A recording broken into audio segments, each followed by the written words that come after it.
Esports brought to the table. Ang ganda ng sagot nila dun sa possible na boxes ng Fnatic Onyx. Pero, when you're talking about the map, di ba, you're talking about macro play, Yep. yan ang specialty ng Fnatic Onyx draft. Yup. Tapos, tatlo pa dito sa Pro Esports pala ay naka-flicker din. So, parang literal na kung i-commit, mai-commit para sa mga mangyayaring teamfights later on. Pero mamaya-maya pa naman natin yata yun makikita dahil as of now, tahimik pa ang ating nagiging movements around the map. Surprisingly, ay napaka-agresibo lang din nila Spider-Miles ngayon pa lang with this high loss at Eve. Hawak-hawak nila.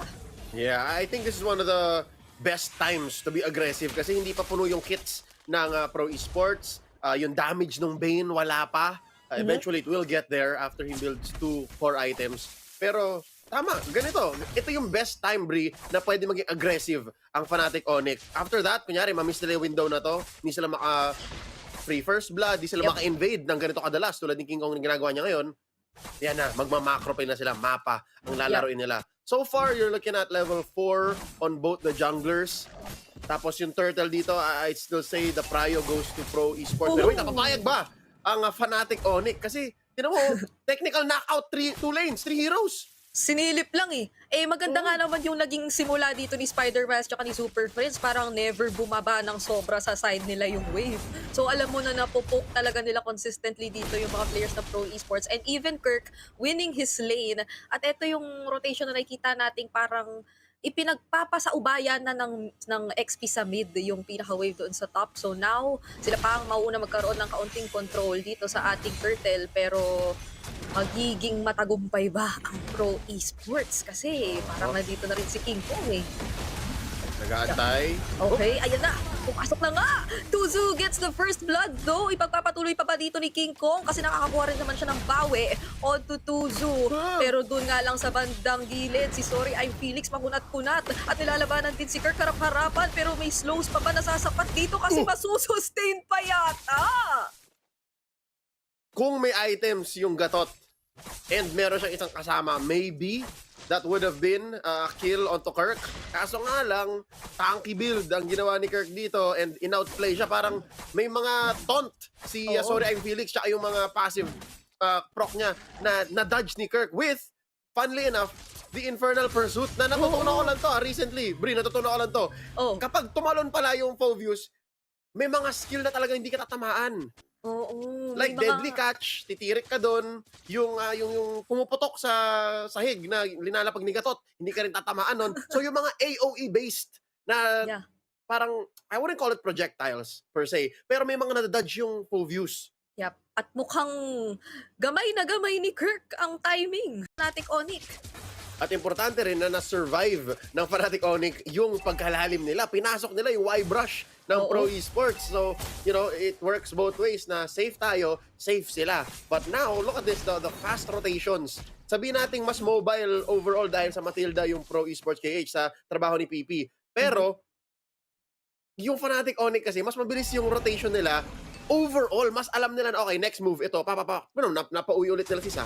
Oo, ang bilis din na parang umako ni King Kong doon sa mga kailangang puntahan o i-fill in na mga trabaho para dito sa kanyang mga kasama on this Fanny. So ultimo yung kaninang gusto sanang kahit unti lang naman maka-energy shield ni Tuzo ay parang dinenay pa mula sa kanya. Pero dito na nga yata nag-establish na naman ng control ang Fnatic Onyx in terms of space. Turtle Pit, kontrolado na nila pero papasok pa rin ang Pro Esports. Kaso nga lang hindi aabot ang kanilang mga skills at ang ganda ng latag doon ng real world manipulation. King Kong takes down Sa at ngayon naman si Tuzo susunod pa nga yata nila. Kirk is there as well at si Sorry I'm Felix mag-isang tumatakbo na kung nangyari na naman yata yung sinasabi mong nagkaroon ng kaunting scramble.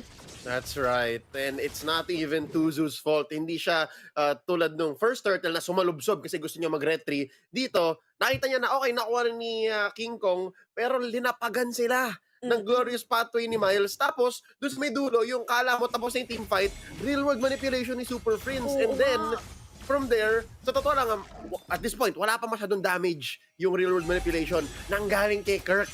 Si Kirk na pumasok sa likod, tapos si Kelra, syempre, free hit lang. It's a perfect storm in the mid-game na hindi kayo ready, na scramble kayo. Isa pa, ulit.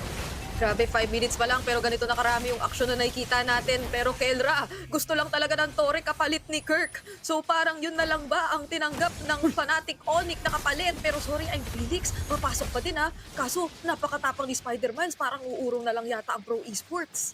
So far, so good. Kitang-kita ko dito na si Miles, even if he did not play for a majority of Season 14, parati siyang handa. Oo. So, nakakamiss makita yung ganitong playstyle. For sure, sobrang nakakamiss din naman panoorin na manghuli si Brusco, one of the best setter tanks in the game right now. Pero si Spider-Man, ang galing. Kita mo na parang nasa puso niya pa rin yung pagiging Rafaela, yung pagiging Estes, pagiging Nino. Pero ngayon ginagamit niya as Hylos. At ngayon lang nag-sink in sa akin, bakit mo nga ba ginawa yung post mo kanina? So nakakamiss nga talaga.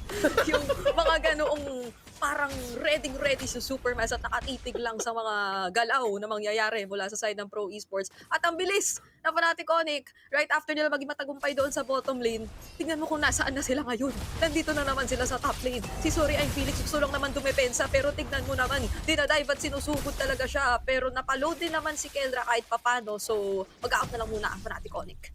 Almost 2,000 gold lead ang meron para sa Filipino champs here. Pero hindi naman magpapahuli ang Pro Esports. Una sila sa Turtle, and ngayon sasagutan ni na Miles and Kirk. Uy, eto na naman yung magandang latag ng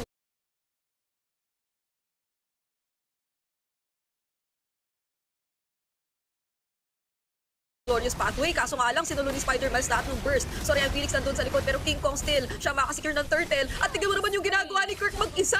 Tinatrabaho niya, tinaharangan lahat ng mga miyembro ng kabila. At tatlo yung nawala doon for Pro Esports just in exchange of Spider-Mines. Nabuhay si Kirk, of course, with the help of his sustain, a flicker, a well-timed flicker, at syempre yung shield nung Pagong. And this not led just to a 3,000, 4,000 na nga halos na gold lead.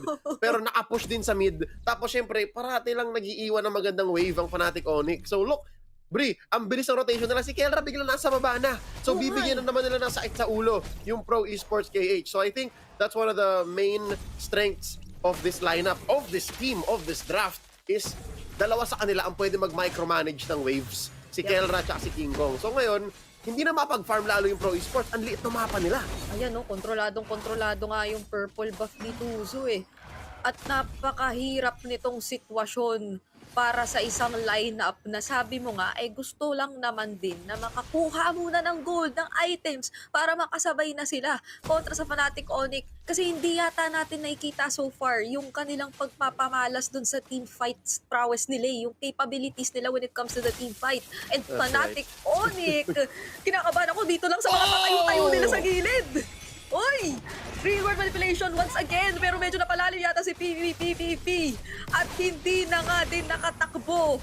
Deadly catch, ginamit patagilid, pero Kelra with a blazing do it! Pumasok doon! Sa ilalim ng tore ng Pro Esports, makakabawi pa ba ngayon ang Pro Esports kasi nandun yung Frigid Glacier, pero makunat na naman ang mga humaharap at tumatangke. Super Friends, buhay pa din. At nawala lang naman doon ay si Kelra. Nasobrahan ang Filipino Savage. Pumasok, kala niya mga kadalawa, tatlo siya, kaso nga lang may tore doon. So mahirap nga naman makipag tunggali sa isang structure na hindi mo ma-target since there is still the tier 2 up top. So with that said, Fnatic Onyx medyo na-punish sila sa linalim nila, but still the name of the game is to choke out Pro Esports KH. Tama ka, Bri, yung sabi mo kanina na parang hindi mahanap ng Pro Esports yung timing and yung circumstance na kung saan magsha-shine talaga yung lineup nila. And so far, Fnatic Onyx have been making the right calls for the past 10 minutes. Yung Sobra. pagpilit na yon, yung pagpasok ni Kelra dun sa tier 3, sa inhibitor sa loob, ano yun way yon para hindi makapag-farm yung Pro Esports. Kahit na sabihin mong bad trade yon for Fnatic in the grander scheme of things, lumiit talaga yung mapa, hindi sila makalabas. Tinan mo, napilit sila mag-ube hanggang mag-respawn yung Lord. Oo. Tapos, pipilit sila mag-Lord dance na hindi sila handa. At mabilis na nag-out lang si King Kong right after that. Oo. Na pumunta sa bottom lane, kinuha na lang yung Torre doon sa baba. Pero Spider Miles, tinatarget siya ngayon with the Circling Eagle, pero tamang kiliti lang din naman. Kasi hindi yata matatakot doon si Spider Miles. Kontroladong pa rin ng Fnatic Onyx yung mapa, pero si King Kong, tingnan mo kung nasaan. Nako po, nagawa na ni King Kong ang kanyang prime objective. Oh my Kunin ang gosh. inhibitor sa baba. So that's permanent damage sa Pro Esports. Now the Lord! At tinapos ng ganun-ganun nila Kelra yung pagkuha sa Lord. Tamang last hit na lang para kay King Kong at ngayon naman si Sorry and Felix siya yung magiging kapalit. Tuzo ngayon medyo maharap at talagang nandoon na rin yung Circling Eagle. Kaso mag-out na yata for now ang Pro Esports na wala na sila ng isa at may Lord pa sila na kailangang depensahan. Grabe, ang bilis nung ginalaw ni King Kong ng buong Fnatic Onyx. Sa totoo lang, para silang nagpagupit habang nagpapakulay ng buhok at the same time. Push sa baba, basag, Lord, tapos nakakill pa ng isa. So, you can sense here really, Pro Esports, there's an air of desperation. Kasi nga, yung lineup nila, built to team fight, built to clear waves, pero hindi nila magawa yung pareho. Oo, at nakakatakot tignan yung halos 3K na nag-goal lead ni King Kong compared kay Tuzu and even Kelra compared to Super Red. Maganda-ganda yung standing ni Super Red kung yun lang yun, pero alam naman natin na mas mabigat ang kanyang magiging responsibilidad lalo ngayon na paubos na yung mga tore ng Pro Esports and even yung bottom lane nga hindi na hindi na naabot ng 12-minute mark at tingnan mo naman yung damage na nagmula doon kay King Kong sa pangtinglipad lang niya. Drive-by. Well, fly-by, pwede natin sabihin. So far, Pro Esports KH still alive. Na-clear nila yung Lord. Nakabantay lang naman dito si Spider Miles. Naghahatid na naman si King Kong ng isa pang wave sa baba. Mid lane naman, gusto na pagbagsakin ng Fnatic Onyx. There's the glorious pathway. At manggagaling sa gilid si King Kong. Wala na dito na magiging Pride of Ice or even passive. Etong si Saka, sinapatumba na nga siya. Real world manipulation ay nilatag-natag doon yung blazing duet. Napakagandang pagkakapatong ng mga skills mula sa Fnatic Onyx. Pero disiplina, punta doon sa torre sa kabila. Uubusin daw muna nila at maiiwasan yung Avatar of the Guardian ni Sorry, I'm Felix. Pero maaabutan niya ba yung kill on to Kirk kasi masasagip pa siya ni Spider Miles?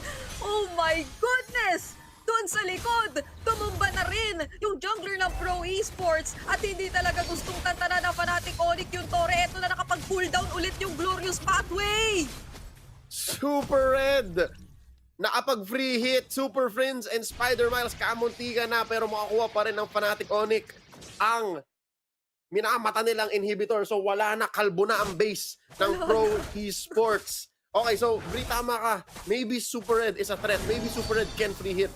Pero yun nga lang, ibig sabihin nun, kailangan siyang bantayan ni Sorry I'm Felix and ni PP.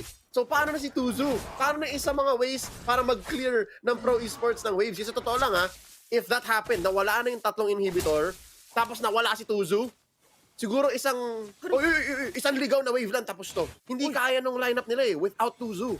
Oo. So, parang kung ako ang matinda ngayon, kung ako si PP ay hindi na ako sure kung ano nga ba ang pinaka magiging objective ko dito, sino yung pinaka gusto kong mamataan. Pero at least for them ay hindi naman na sila naghihiwa-hiwalay. Sabi mo nga ay medyo nagmamalaube na ang kanila nagiging galawan, pero hindi na pwede na makakalat ulit at makahanap ng Fnatic Onyx yung mga prime targets katulad na lamang noon. BP is down, naku wala na nga magiging taga-antabay. Super Red, mukhang siya na nga yung susunod din na tatargetin, nilapagan ng real world manipulation sa muka at si Sana wala na din. Mukhang wipeout na pala ito for Pro Esports at triple kill para kay Super Friends. Hihintayin na lang nila yung mga minion waves dahil eto na ang pagtatapos sa unang laban na masasaksihan natin. Nakakamiss ang kidlat ng Fnatic Onyx PH. Mapapanood natin sila